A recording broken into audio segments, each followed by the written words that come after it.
In this world, those who can stand against monsters are called raiders. These individuals venture into dungeons, hunt demons, secure treasures, and shield humanity from danger. But to the public, they are heralded as heroes. Yes, I used the word heralded, which the Lady Silver Surfer used to announce the coming of Galactus in the latest Fantastic Four. But let's continue. Heroes are admired by many and envied by some. After all, the idea of battling monsters and striking it rich is a dream countless people crave. People think this is all there is to, just a little bit of fighting and get rich, but they don't know the true horror of becoming a raider. How they feel when they know their doom is upon is when they encounter a monster is about to wipe them out of existence. Anyway, our story begins in the cafe, and everything is calm until a loud voice shatters the atmosphere. The one causing the commotion is our protagonist, Jae-yoon. He's furious after discovering that the only job available for him is serving as a human shield to the other raiders and nothing more. In front of him sits a man wearing glasses who reminds Jae-yoon that he was the one looking for quick money, and this is the only request open right now.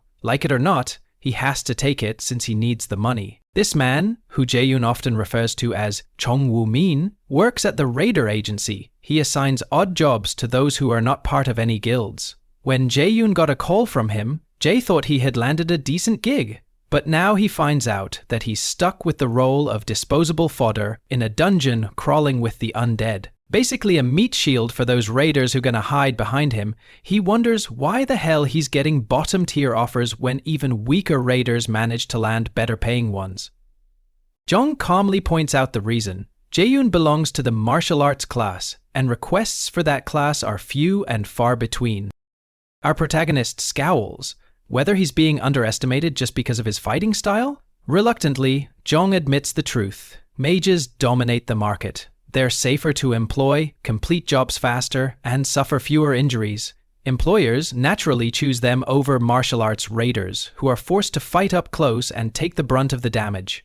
Not to mention, mages have an advantage when it comes to large-scale battle. Jae-yoon admits this, but it wasn't always like this. Around 10 years ago, martial arts raiders were valued highly, but those days are gone and Jae can't help regretting the choice he made back then. 11 years ago, our protagonist Yoon was a third-year high schooler undergoing the aptitude test. His mage compatibility scored a jaw-dropping 97%, nearly perfect. Even the best students like Lady Saina only reached about 92%. His martial arts compatibility, however, was only 34%. Yet, despite the results, Jae-yoon stubbornly chose martial arts. Not for honor or duty, but simply because he didn't want to be a mage. Back then, mages had really bad reputation, just because they were getting used as supporters who couldn't even handle low-rank monsters without help. But the world has flipped. Now mages are in demand, while martial arts raiders are seen as outdated. Even if Jae-yoon wanted to switch paths now, it's far too late. Once a raider reaches 20, their growth hits a ceiling. No more progress possible. His chance has long since passed. Jung reminds him that work opportunities are scarce and he should take what he gets. In fact, he almost offered this job to someone else but thought of Jae-yoon first. The irony stings. Once, his natural mage talent was the kind that everyone envied. Now, because of one foolish decision, he's stuck as a D-rank martial arts raider. Practically irrelevant. With no other path open, Jae-yoon reluctantly accepts the job, as he knows he cannot be picky when his pockets are empty. His friend perks up, assuring him he has made the right call. Before Jae leaves, the manager tells him to report to the dungeon gate by 8 a.m. the next morning. The address has already been sent to his phone. Curious, Jae-yoon asks why the manager himself will be there. He should be focusing on his work instead, but Jung brushes it off with a slight grin, saying he has his own business nearby. Guys, I am telling you something smells fishy here, and it's not your girlfriend, but let's move on. Morning arises. Raiders gather at the dungeon entrance, but Jae-yoon finds himself standing alone. He checks the time, uneasy. The manager who promised to show up hasn't appeared. With a sigh, Jae-yoon murmurs that Jong is off dealing with stronger raiders instead. Despite being only a D-rank martial arts raider, Jae-yoon can't help but wonder why someone like Chung Woo-min, an A-rank mage, spends his days working at a raider agency. With talent like his, Woo-min could join any top guild he wanted. If Jae-yoon were in his shoes, he'd have left for the rich life long ago. But before he can dwell too much on the thought, a dark voice echoes in his mind, calling him a useless bastard. It feels like a part of himself, though its meaning remains unclear, and you can see the unease on Jae-yoon's face. Lost in thought, Jae-yoon suddenly hears his name being called. Turning around, he spots his armored friend, Myung-ho, approaching. The two exchange greetings, and Myung-ho discuss how there is no job, and despite this job being risky, it's paying good. Our protagonist agrees to it, and before he continues, Myung-ho declares that martial raiders are the real deal, while mages are nothing more than freeloaders hiding in the back, as there is no fun in tossing some spells here and there. However, Jin-young doesn't share the same pride. In his eyes, martial raiders are barely scraping by, as he is basically starving almost every day. But Myung-ho's optimism never wavers. He encourages Jin-young to push forward regardless of their struggles, even suggesting they grab drinks after the raid. Jin-young agrees that it's a good idea, though he quickly admits he's broke. Myung-ho laughs, reminding him that he already paid the last time, so it's Jae-yoon's turn. Embarrassedly, Jae-yoon looks down, and after glancing at his condition, Myung-ho eventually gives in and agrees to cover the bill again. Jae-yoon apologizes, though deep down he can't help but think Myung-ho is too kind for his own good. Their light-hearted moment is cut short when a stern voice orders all raiders to gather at the dungeon entrance. The guy in black suit shouts that raid will begin in 30 minutes. The atmosphere instantly grows tense, and the raiders don't enjoy anyone barking orders at them like this. Although enjoying the conversation, Myung-ho heads back to his group to strategize, while Jae-yoon remains by himself, anxiously checking his phone. While waiting, Jae-yoon reflects on the dangers of dungeon exploration. Raiders must always remember two things. The first, if they stumble upon hidden treasure, their excitement can cloud their judgment. That's when the dungeon itself tests their greed, and most who fail never make it out alive. Before he can recall the second rule, Myung-ho interrupts Jae-yoon for staring at his phone. He jokes that he must be looking at his girlfriend's photo before the fight. Jae-yoon brushes it off with a smile, though the truth is more bittersweet. He is looking at a picture of his mother. Whispering a few quiet words, he will be back safely. He steels himself and steps into the dungeon. Inside, the mages immediately retreat to the back lines, chanting spells, while the martial raiders move forward to block the front. Grotesque ghouls emerge from the shadows, and an arrogant wizard shouts orders at the fighters, treating them like disposable shields. This is exactly what Jae-yoon despises, taking commands from stupid spellcasters while being thrown into danger. But he has no choice at the moment. Flames ignite as the mages unleash a barrage of fireballs, burning the monsters to ash. The frontline defense is in awe of this power, but this is how mages fight.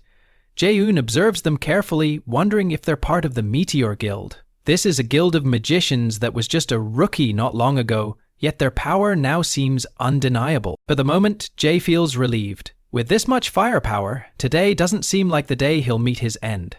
As the fight slows, Myung-ho gulps down water as he is sitting beside Jae-yoon, joking about his age and how he can't keep up like before. He asks Jae if he's gotten any loot, excited since A-rank dungeons usually drop valuable items. Curiously, Jae-yoon wonders that too, and pens his system window.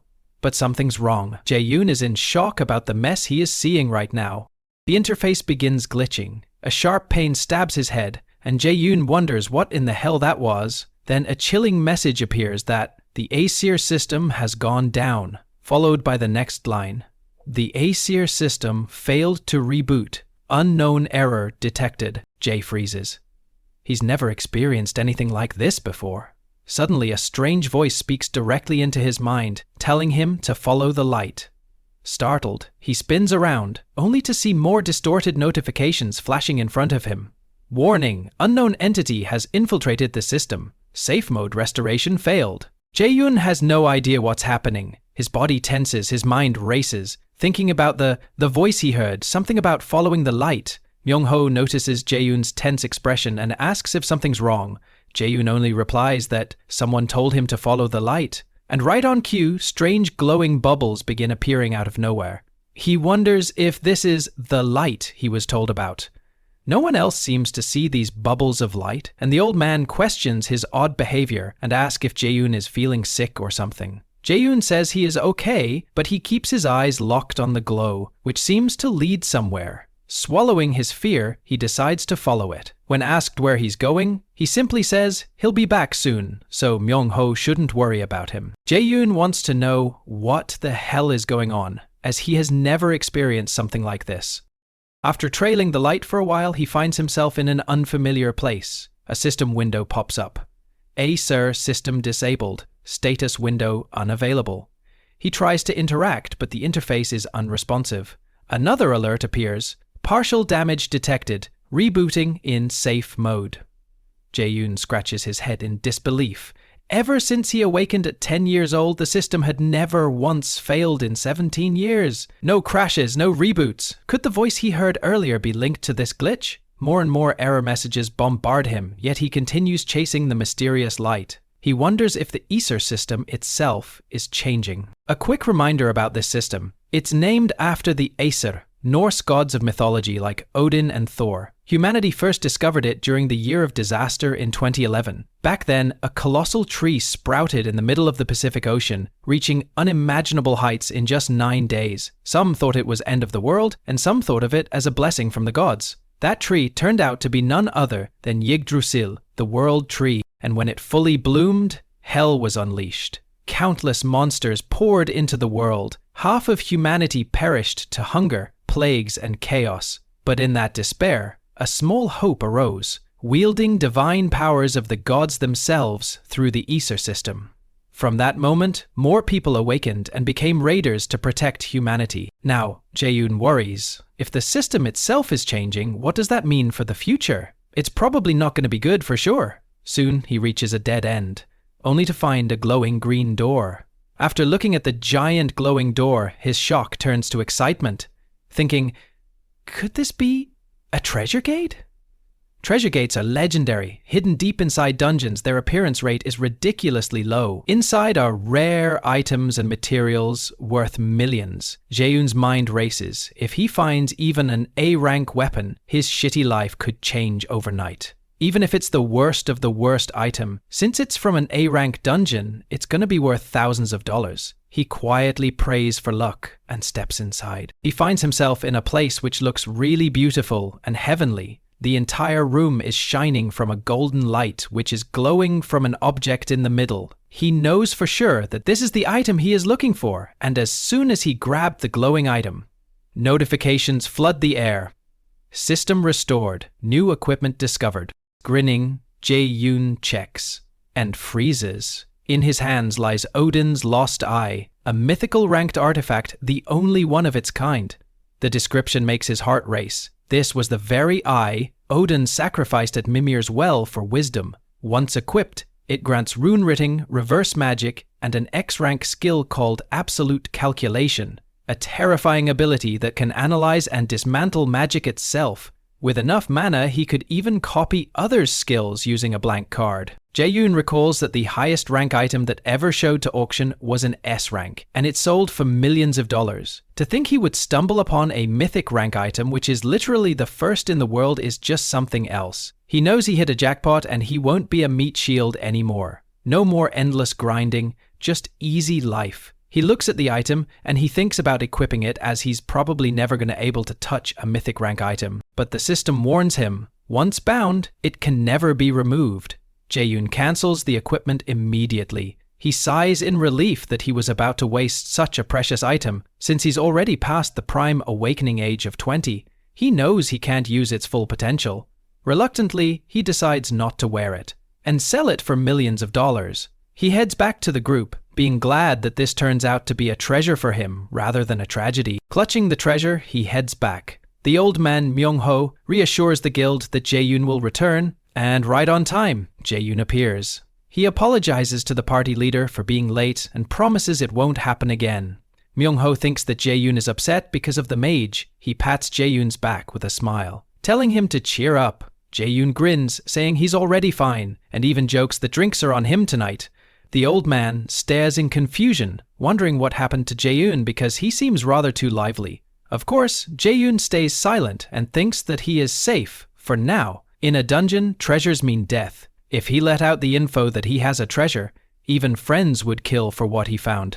But he just wants to lay low for now, and as the mage starts to give order about moving forward, suddenly the ceiling cracks. Before anyone can react, it collapses with a thunderous crash. Jae-yoon was able to slide to avoid getting crushed, but purple mist gushes out from the rubble, filling the room.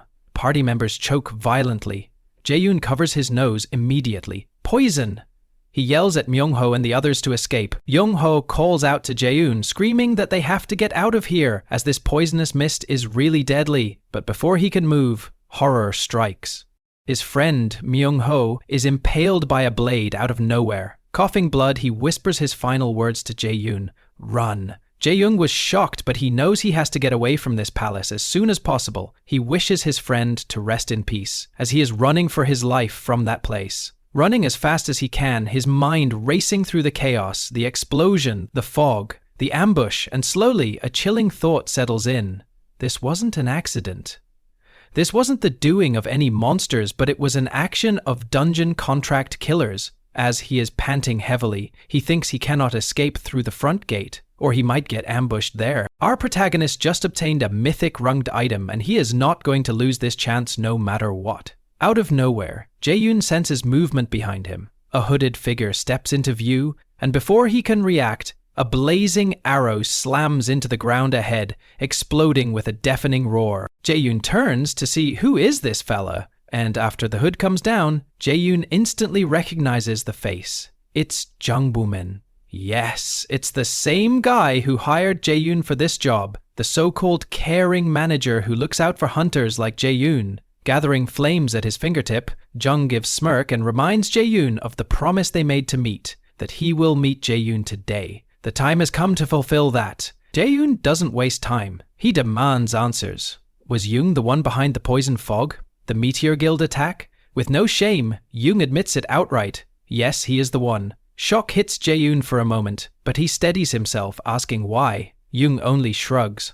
His clients wanted it. The Meteor Guild has made plenty of enemies. They strutted around, looking down on everyone, and now they're paying the price. Jae-yoon understands that the Meteor Guild wasn't so good as they've looked down on other guilds, but the total annihilation of the guild is going too far. Grinding his teeth, Jae-yoon recalls the truth about dungeon assassination contracts. Inside those tight, deadly spaces, killers strike down their prey under the cover of raids. And this time, it was the Meteor Guild who got targeted. Jae-yoon knows the danger he's in. His shoulder burns from the earlier arrow, and Jung Woo-min isn't just any opponent. He's an A-rank magician, one of the country's top 2% of geniuses. Meanwhile, Jae-yoon is still considered a low-level player, an average if you may call it that. If Eun decides to tie up loose ends, with the Aesir system down at the moment, Jae-yoon could very well be next. But Jae-yoon realizes that he is not their actual target, and if he just keeps shut about the mythic runged item he found, he may be able to get out of the situation he's currently in. Jae-yoon wants to take revenge for his fallen friend Myung-ho, but he knows that he doesn't stand a chance against someone like Jung Woo-min. He promises Jung he'll stay quiet about the guild and anything that happened here just now, but the mage just sneers and launches another chain of fire. Jae-yoon dodges hard, the flames scorching across his face. A split second slower and he would be ash. Jung rains down fiery chains one after another, forcing Jae-yoon into a desperate sprint for survival. Jae-yoon thinks hard about why Jung would attack someone like him, a mere D-rank who is just trying to survive every single day. He is thinking who would want him dead that they will hire someone like Jung Woo-min to end his life. Suddenly, he gets a headache, and images of his father flash before him, and his father's voice echoes, calling him useless, worthless, a mistake born in this world. Suddenly, Jae-yoon's rage boils over, and he shouts the question burning in his chest. Was it his father who ordered him to do this? Jung actually falters, for a heartbeat silence. Then, he bursts into laughter, and with a twisted grin he confirms it. Jae-yoon's heart cracks. Memories flood in, the sight of his mother's lifeless body. Jae-yoon asks whether his father has given the same order 5 years ago, the bitter tears Jae-yoon shed 5 years ago in winter after seeing his lifeless mom. Jung started laughing maniacally and admitted that yes, his father had ordered it. As he is preparing for another magic arrow, he admits that it's baffling how someone can do this to his wife and his own son. Jung finds this really amusing. He launches the magical arrow, but this time, Jae-yoon didn't move from his place. The arrow went past him, hurting his neck, but he still didn't move. Jae-yoon opened his mouth to say something and suddenly the mythic rum started to glow. Jung was mocking Jae-yoon, but suddenly he stopped smiling as the burst of power started emerging from Jae-yoon. Our protagonist is silent without showing any emotion on his face, but Jung started to get worried because the mana surrounding Jae-yoon is getting more powerful every single second. Jung knows that something bad is going to happen, so he conjures the biggest magic arrow and hopes to end Jae-yoon right here, right now. He shoots the arrow, and the magic arrow is about to hit Jae-yoon right on his face. But right on that moment, our protagonist opens his eyes. The so-called strongest magic arrow of Jung shattered in small pieces. This leaves Jung utterly dumbfounded. Jae-yoon looks at his system window, and it says that the OD's lost eye has been equipped, followed by the message that it is attached to the user. Jae-yoon gives a slight grin that yes, he knows it, and he won't be able to sell this item like how he wanted to. Jung's confident smirk melts into pure terror as he realizes what just happened. Jae-yoon smirks back, and without hesitation he uses a blank card copying Jung's most prized technique, lightning chain. The arrogant mage stumbles, horrified. The skill that took him years to master is now in Jae-yoon's hands in an instant. Jae-yoon promises that he will end Jung in the most painful way as possible. And I don't blame our protagonist for behaving like this. After all, Jung Woman is the culprit behind Jae-yoon's mum's death. The two unleash hell. Fire arrows streak across the battlefield, colliding mid-air with thunderous blasts. But Jae-yoon keeps pressing harder, his copied magic overwhelming Jung's own. Panicking, Jung unleashes a massive blitz chain, but Jae-yoon activates something called universal derivation, and the arrow that was coming towards Jae-yoon suddenly takes a U-turn and it goes to attack Jung Woo-min.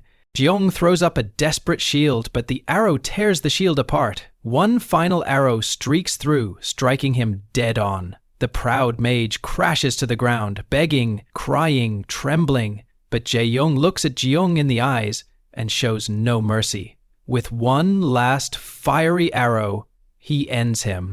The battle is over, but Jae-yoon collapses, utterly drained. He lies on the cold ground, bitterly reflecting. He had finally gained a mythic item, only to nearly die the same day. As a raider, death was always near, but facing it this closely feels different. No wonder his luck was acting up today. And then, the system interrupts. A new download, a new choice. If he accepts, he can return to the past at the point in time which is most desired by the user. Our protagonist doesn't really have much of a choice here, so he accepts the regression. Hence, the new system is activated, called Nornyer system. Suddenly, the scene shifts to the divine figures who are speaking in a foreign tongue. They are smiling and happy to see Jae-yoon. A blonde woman reaches out, touching Jae-yoon's hand with her gentle hands. This feels like a dream or afterlife, only for the system's once blue windows to turn blood red, showing a message that Jae-yoon has become an adversary of high and mighty Asura. A warning flashes that the gods against the Asura have their eyes on him, and then he wakes up in his bed, trembling, heart racing, mind reeling. He glances around his house and sees the same photo that he was carrying in his pocket all the time, the photo of him and his mother. He looks at his hand, where a fiery red glow forms. The proof it wasn't a dream. The system calmly announces he has successfully returned to his chosen time. He wonders if he has actually returned to the past or he is dreaming about this. He gets flashes of all the worst things that happened to him. He looks at the photo again and thinks that this is the dream and nothing else. A woman enters the house and he glanced at her, thinking, this is a really long dream, and he runs towards that woman and hugs her really tight. He starts crying and wish that all of you like this video and subscribe to see what happens next and how he deals with everything happening around him.